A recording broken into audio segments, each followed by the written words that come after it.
ben ritrovati. Arriva l'anticiclone Scipione e sarà bel tempo e caldo sulle nostre regioni. Vediamo il dettaglio di venerdì 25 maggio. Sul Veneto sarà una splendida giornata caratterizzata dal sole, il cielo sarà sereno o al massimo poco nuvoloso un po' su tutti i settori. Possibili soltanto isolati temporali pomeridiani sui rilievi del Bellunese. Temperature in aumento con minime comprese tra 14 e 18 gradi, valori massimi oscillanti invece tra 26 e 29 gradi. Situazione simile sul Friuli Venezia Giulia, dove a prevalere sarà il bel tempo asciutto e stabile ovunque. Nelle ore pomeridiane potrebbero verificarsi deboli piovaschi sui monti dell'Udinese, ma migliorerà presto col passare delle ore.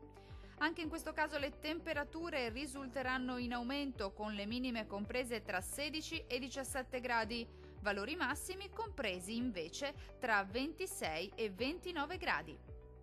Non cambia molto la previsione se ci spostiamo sul Trentino Alto Adige, anche qui sarà soleggiato su tutti i settori della regione, il cielo si presenterà sereno o al massimo poco nuvoloso con qualche addensamento generalmente innocuo sui settori più meridionali. Le temperature minime si attesteranno intorno ai 14 gradi, valori massimi oscillanti invece tra 28 e 30 gradi.